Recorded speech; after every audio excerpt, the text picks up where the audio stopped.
والدین کی طرف سے اجازت ملتے ہی دونوں بچے میرے ساتھ اچھلتے کودتے پلیٹ فارم کی طرف چل دیے۔ انہیں ساتھ لیے میں ٹہلنے کے انداز میں پلیٹ فارم کے دائیں طرف کے سرے کی طرف چل پڑا۔ ان دونوں کے درمیان حسب معمول نوک جھونک کھینچا تانی کا سلسلہ جاری تھا۔ میں ان میں مصالحت کی ہر ممکن کوشش کر رہا تھا۔ یہ الگ بات ہے کہ اس دوران میں میری نظریں مسلسل اس پراسرار جوڑے کو تلاش کر رہی تھی۔ اس دوران میں ہم ایک سٹال کے پاس سے گزرے تو ہرش نے چاکلیٹ کی فرمائش کر دی اور پھر سٹال کے پاس جم کر کھڑا ہو گیا۔ دونوں بچوں کو اپنی پسند کی چیزیں منتخب کرنے کی اجازت دے کر میں خود ارد گرد نظریں دوڑانے لگا۔ اچانک مجھے دائیں طرف ایک شیڈ کی دیوار کے پاس رکھی لکڑی کی بینچ پر وہ دونوں نظر آ گئے۔ وہ لڑکا کھوئی کھوئی نظروں سے پٹڑیوں کے پار کہیں نظریں جمائے جانے کیا دیکھ رہا تھا۔ لڑکی نے اس کے شانے سے سر ٹکا رکھا تھا۔ خدا جانے وہ سو رہی تھی یا چپکے چپکے اپنے ساتھی سے کچھ باتیں کر رہی تھی۔ اس نے پہلے کی طرح اپنا چہرہ چنری میں چھپا رکھا تھا۔ این اسی وقت شاید لڑکے کی چھٹی حس نے اسے میری نظروں کا مرکز ہونے کا اشارہ دیا۔ اس نے گویا بے چینی سے میری طرف دیکھا، مگر میں اس دوران میں اپنی نظریں ان کی طرف سے ہٹا کر بچوں کی طرف متوجہ ہو چکا تھا۔ میں نے اس نوجوان جوڑے کی طرف دوبارہ نہیں دیکھا۔ بچوں کو ان کے مطلب کی چیزیں دلوانے کے بعد میں ان کی طرف سے پلیٹ فارم کی مزید سیر کروانے کی پرزور فرمائش نظر انداز کر کے واپس انتظار گاہ کی طرف بڑھنے لگا۔ البتہ ان کے یک زبان ہونے پر مجھے انہیں انتظار گاہ کے قریب ہی واقع ایک سٹال سے کولڈ ڈرنک پلانی پڑی۔ ہم جیسے ہی واپس پہنچے بچوں نے اپنی خریدی ہوئی چیزوں کی نمائش کر کے میری تعریفوں کے پل باندھنے شروع کر دیے۔ ادھر الکا اور جگت نے شرمندہ سا ہو کر مجھ سے گلہ کیا کہ میں نے خامخواہ بچوں پر اتنی رقم خرچ کر دی۔ میں نے انہیں یہ کہہ کر چپ کروایا کہ میرا اور دونوں بچوں کا آپس کا معاملہ ہے، لہٰذا کسی اور کو دخل دینے کی ضرورت نہیں ہے۔ انہوں نے مزید بحث شاید خلاف ادب سمجھی۔ ویسے بھی اس دوران میں دونوں بچوں میں اپنی خریدی ہوئی چیزوں کے حوالے سے زبردست جھڑپ شروع ہو گئی۔ وہ دونوں ان دونوں میں جنگ بندی میں لگ گئے۔ میں نے گفتگو کے سلسلے میں خلل آنے پر اطمینان کا سانس لیا۔ دراصل میں نوجوان جوڑے کی امانت ان تک پہنچانے کے مناسب طریقے پر تو یکسوئی سے غور کرنا چاہتا تھا۔ وہ دونوں عجیب و غریب انداز میں میری داستان کا حصہ بنے تھے اور ہر گزرتے لمحے کے ساتھ میرے دل میں ان کے لیے ہمدردی بڑھتی جا رہی تھی۔ اگر ان دونوں کے عشق کے ہاتھوں مجبور ہو کر گھر سے فرار ہونے کا میرا ابتدائی اندازہ غلط بھی تھا، تو اب اس سنگین اتفاق کے نتیجے میں وہ میری نظروں میں مجبور اور مظلوم بن گئے تھے، خصوصاً ایسی صورت میں کہ ان کی پریشانیاں اس دردناک حد تک بڑھانے میں میرا مرکزی کردار تھا۔ اس خیال نے مجھے اتنا مضطرب کیا کہ میں اٹھ کر انتظار گاہ کے دروازے میں جا کھڑا ہوا۔ میری نظریں اب بھی غیر ارادی طور پر انہی دونوں کو ڈھونڈ رہی تھی۔ اچانک مجھے ریلوے اسٹیشن پر ہلچل سی محسوس ہوئی۔ میں نے دیکھا وردی پوش قلی پلیٹ فارم کے ایک سے دوسرے کونے تک درمیان میں فاصلہ رکھ کر کھڑے ہو گئے ہیں۔ میں نے دیکھا کہ پلیٹ فارم پر خواجہ غریب نواز ایکسپریس کے انتظار میں ادھر ادھر بیٹھے مسافر بھی اپنا سامان سمیٹتے ہوئے کھڑے ہو رہے ہیں۔ یہ سب علامات واضح کرنے کے لیے کافی تھیں کہ کچھ ہی دیر میں خواجہ غریب نواز ایکسپریس پلیٹ فارم پر پہنچنے والی ہے۔ یہ ادراک ہوتے ہی مجھے ہلکا سا اضطراب محسوس ہوا۔ ایک اہم مرحلہ قریبان پہنچا تھا۔ میرے جے پور ایئرپورٹ پر اتر کر غائب ہونے کی اطلاع اب تک دلی میں مجھے مار گرانے کے لیے گھات لگائے بیٹھے خفیہ والوں تک پہنچ گئی ہوگی، اور یقیناً اس شہر میں میری تلاش بھی زور و شور سے جاری ہو چکی ہوگی۔ اس شہر سے نکلنے کے راستوں پر ناکے لگائے جا رہے ہوں گے یا لگائے جا چکے ہوں گے۔ جے پور ریلوے اسٹیشن کی باری بھی بس آنے ہی والی ہوگی، یا پھر ہو سکتا ہے یہ عمل شروع بھی ہو چکا ہو۔ میں نے جھرجھری لے کر اپنا اعصابی تناؤ کم کرنے کی کوشش کی، مگر زیادہ کامیابی نہ ملی۔ یہ ٹھیک ہے، مجھے کسی خطرے کی زد میں آنے سے پہلے ہی اپنا میک اپ بدلنے کا موقع مل گیا تھا، تاہم میں اب بھی پوری طرح مطمئن نہیں تھا۔ مجھے احساس تھا کہ میں نے اپنی شکل اور لباس میں تو تبدیلیاں کر لی ہیں، مگر میرے شناختی قوائف اب بھی بہت حد تک جوں کے توں ہیں۔ ایک تنہا شخص، لگ بھگ 5 فٹ 11 انچ قد، 74-75 سیر کے قریب وزن۔ میری تلاش میں بھیجے جانے والے خفیہ کے تربیت یافتہ اور تجربہ کار کارندے بھی بخوبی جانتے ہوں گے کہ انہیں جس شخص کی تلاش ہے اس کے لیے شکل اور حلیہ بدلنا بچوں کا کھیل ہے۔ اس لیے وہ میری شکل کی بجائے میرے باقی قوائف سامنے رکھتے ہوئے ریلوے اسٹیشن اور ٹرینوں میں مجھے تلاش کریں گے۔ میں نے خود کو تسلی دی، میری قسمت ابھی تک میرے ساتھ ہے۔ ابھی تک خفیہ کے کسی ایجنٹ سے میرا سامنا نہیں ہوا، حالانکہ میں پلیٹ فارم پر بھی گھوم آیا ہوں، مگر تب ہی میرے ذہن کے ایک گوشے سے آواز ابھری۔ مجھے خفیہ کے کسی ایجنٹ کی طرف سے روکنے اور پوچھ گچھ نہ کرنے کی ایک بہت اہم وجہ یہ ہو سکتی ہے کہ میں ہرش اور انجو کے ساتھ پلیٹ فارم کا چکر لگا کر آیا تھا، جبکہ ان لوگوں کو 2 ننھے بچوں کے ساتھ سفر کرنے والے مسافر کی نہیں بلکہ ایک تنہا مسافر کی تلاش تھی۔ یہ ادراک ہوتے ہی میرے ذہن میں چھنا کسا ہوا۔ میں شاید ان دونوں ننھے فرشتوں کے ساتھ ہونے کی وجہ سے مجھے تلاش کرتی نظروں سے بچ نکلا ہوں، مگر مجھے یہ اتفاقیہ سہارا مزید مہیا نہیں رہا۔ اس چھوٹے سے کنبے کے مجھ سے رخصت ہو کر ٹرین میں اپنے ڈبے میں سوار ہوتے ہی میں ایک بار پھر خفیہ کے ایجنٹوں کے پاس موجود میرے قوائف کے عین مطابق ہو جاؤں گا۔ ایسے میں انہیں مجھے ڈھونڈنے اور میری گردن دبوچنے میں زیادہ دیر نہیں لگے گی۔ ہو سکتا ہے میرے خون کے پیاسے وہ درندے مجھے اس ٹرین میں سوار ہونے کا موقع بھی نہ دیں۔ یہ خیال میرے رہے سہے ہوش اڑانے کے لیے کافی تھا۔ میں بے ساختہ دروازے سے مڑا اور جگت کے کنبے کی طرف بڑھا۔ اب مجھے یہی پیارا سا گھرانہ دشمنوں کے پنجوں میں پھنسنے سے بچا سکتا تھا۔ میں پاس پہنچا تو جگت نے مجھے کہا، دیکھیں سر، یہ دونوں ہماری ایک بھی سننے کو تیار نہیں ہیں، مسلسل جھگڑ رہے ہیں، اب آپ ہی انہیں سمجھائیے۔ جگت کی بات سن کر میں نے مسکراتے ہوئے ہاں میں گردن ہلائی اور ہرش اور انجو کو بیک وقت مخاطب کر کے کہا، بچوں تمہیں پتا ہے ہمیں ٹرین میں کئی گھنٹے سفر کرنا ہے۔ میری بات سنی تو دونوں بچے لڑائی بھول کر میری طرف متوجہ ہو گئے اور پھر ایک ساتھ ہاں میں گردن ہلا دی۔ اس پر میں نے دوستانہ لہجے میں بات آگے بڑھائی، کہا تو تمہیں یہ بھی پتا ہوگا کہ راستے میں بہت سارے اسٹیشن آئیں گے۔ انہوں نے ایک بار پھر ہاں میں گردن ہلائی۔ ان کے والدین دلچسپی سے میری کاریگری دیکھ رہے تھے۔ میں نے ڈرامائی لہجے میں کہا، تو پھر یہ بھی سن لو کہ میں آنے والے ہر اسٹیشن سے تمہیں کوئی نہ کوئی مزے کی چیز دلواؤں گا، مگر اس کی شرط یہ ہے کہ تم لوگ اب سارے راستے آپس میں بالکل نہیں لڑو گے۔ میری للچا دینے والی پیشکش سن کر ان دونوں کی آنکھیں چمک اٹھی اور انہوں نے ٹھیک ہے کا نعرہ لگایا۔ پھر انجو نے اشتیاق بھرے لہجے میں پوچھا، انکل آپ ہمارے ساتھ ہی بیٹھیں گے نا؟ اس بچی نے میرے مطلب کی بات کی تھی، مگر میں نے جوش کا اظہار کرنے کی بجائے شان بے نیازی سے کہا، جب ہماری منزل ایک ہے تو سفر بھی ایک ساتھ کریں گے، اس میں کیا حرج ہے؟ ادھر ننھا ہرش اس دوران میں اپنی ہی فکروں میں گم تھا۔ اس نے مخاطب کر کے کہا، میں اس سے نہیں لڑوں گا انکل، مگر اسے کہیں کہ مجھے بگلا نہ کہے، ورنہ میں اس کی چٹیاں ضرور کھینچوں گا۔ اس پر میرے کچھ کہنے سے پہلے ہی انجو نے بگلا بگلا بگلا کا نعرہ لگایا۔ اگلے ہی لمحے ہرش دانت پیستے ہوئے اس پر جھپٹا، مگر میں نے اسے دبوچ کر گود میں اٹھا لیا۔ این اسی وقت ریلوے انجن کی سیٹی سنائی دی اور کچھ ہی دیر میں زبردست گھن گرج اور گڑگڑاہٹ کے ساتھ ٹرین پلیٹ فارم پر داخل ہوئی۔ اس کے ساتھ ہی ساری گفتگو کا سلسلہ منقطع ہو گیا۔ بچے بھی اپنی لڑائی بھول گئے۔ میں نے ہرش کو گود سے اتار دیا اور جگت سے پوچھا، تم لوگ کون سی بوگی میں ہو جگت؟ اس نے جلدی سے کہا، 4 نمبر بوگی میں 2 نمبر کوپے ہے ہمارا، پورا کوپے ہمارے پاس ہی ہے۔ یہ سن کر میرے دل میں خوشی کی لہر دوڑ گئی۔ میں نے اپنی دلی کیفیت چھپائے بغیر کہا، یہ تو بہت خوشی کی بات ہے، میں بھی اسی بوگی میں سفر کروں گا، میرے کوپے کا نمبر 4 ہے۔ یہ سن کر وہ سب خوش ہو گئے۔ میں نے جگت کو کہا، تم لوگ سامان سمیٹو، میں ہرش کے ساتھ اپنی بوگی تلاش کر کے آتا ہوں، میں سامان اٹھانے کے لیے قلی بھی ساتھ لے آؤں گا۔ میری بات سن کر ان دونوں نے ہاں میں گردن ہلائی۔ ادھر ہرش جھٹ سے میری انگلی پکڑ کر تیار ہو گیا۔ مجھے پتا تھا کہ انجو بھی ساتھ چلنے کی ضد کرے گی، لہٰذا میں نے اسے سامان سمیٹنے میں اپنی ماں کی مدد کرنے کی ہدایت کی اور اس کے تاثرات نظر انداز کر کے انتظار گاہ کے دروازے کی طرف چل دیا۔ باہر نکلتے ہی میری نظریں بے تابی سے پلیٹ فارم کا جائزہ لینے لگی۔ میں اس نوجوان جوڑے کو تو ڈھونڈ ہی رہا تھا، مگر اس سے کہیں زیادہ مجھے اپنے اندازے کے درست یا غلط ہونے کی تصدیق کی فکر تھی کہ خفیہ والے میری تلاش میں جے پور سے نکاسی کے تمام راستوں کا جائزہ لے رہے ہوں گے۔ مجھے یہ بھانپنے میں زیادہ دیر نہ لگی کہ میرا خدشہ بالکل درست ہے۔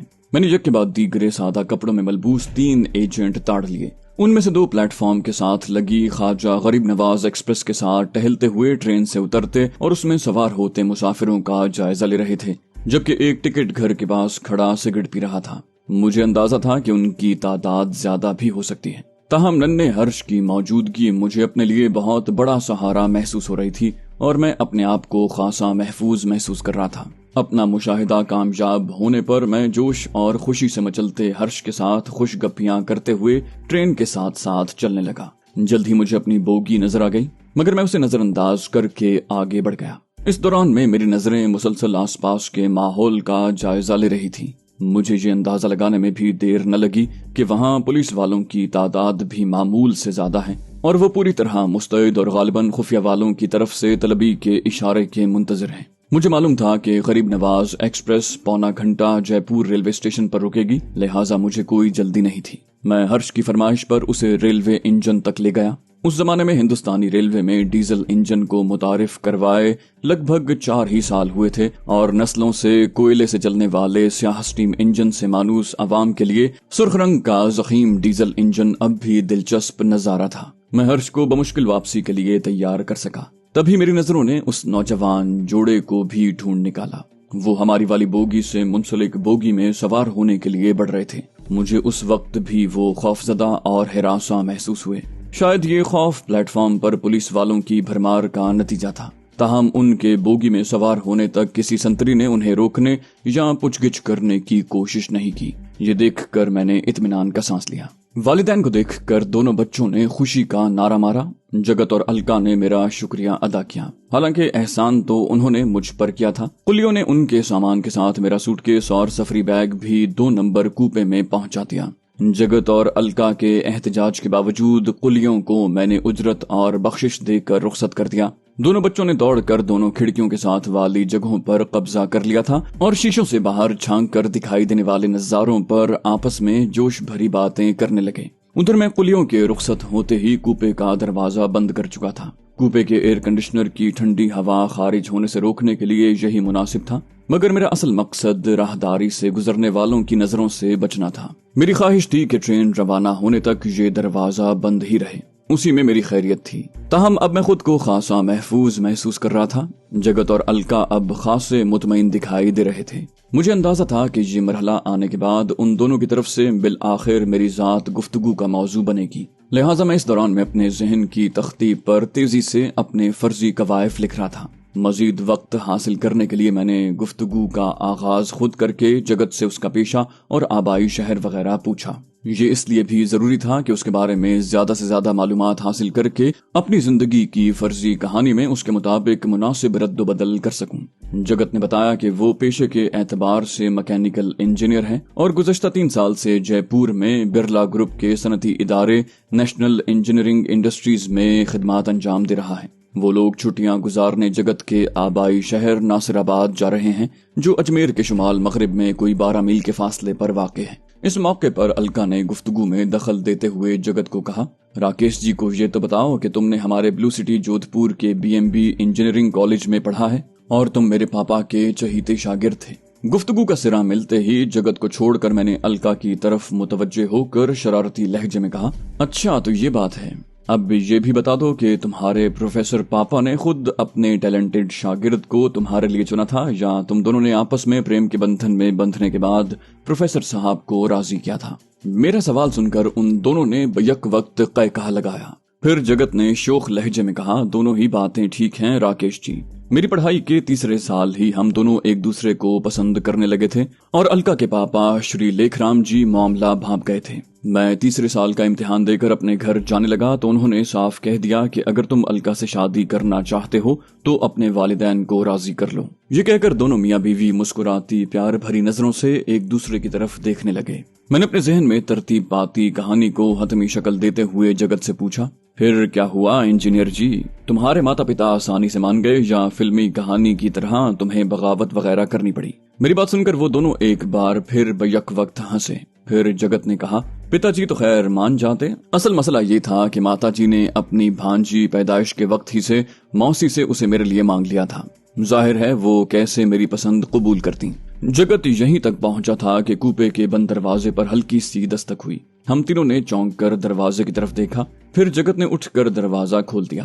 ہمیں ادھیڑ عمر کا ایک گہری سانولی رنگت والا شخص دروازے پر کھڑا نظر آیا۔ جگت نے روکھے لہجے میں انگریزی میں پوچھا، جناب کی تعریف اور کس لیے زحمت کی؟ مداخلت کرنے والے نے مصنوعی مؤدب لہجے میں کہا، میں معذرت چاہتا ہوں جناب، دراصل مجھے میرے محکمے کی طرف سے یہ تصدیق کرنے کی ذمہ داری سونپی گئی ہے کہ ٹرین کے سب مسافروں کی بہتر خدمت یقینی بناؤں۔ آپ لوگوں کو یہاں کوئی تکلیف یا مسئلہ تو نہیں؟ میں اس کی بات شروع کرتے ہی اس کے لہجے کا کھوکھلا پن بھانپ چکا تھا۔ میری چھٹی حس تو دروازے پر دستک ہوتے ہی بیدار ہو چکی تھی۔ مجھے پورا یقین تھا کہ وہ دراصل خفیہ کا ایجنٹ ہے، اب وہاں تعینات ایجنٹ ٹرین کے ڈبوں میں جھانکتے پھر رہے ہیں۔ مجھے پورا یقین تھا کہ اپنا جعلی تعارف کرواتے ہوئے بھی اس کی نظریں کوپے میں موجود افراد کا چوری چھپے لیکن بغور جائزہ لے رہی ہوں گی۔ مجھے لگا کہ یہ کارندہ وہی ہے جو اسٹیشن سے باہر نکلنے کے راستے پر تعینات تھا۔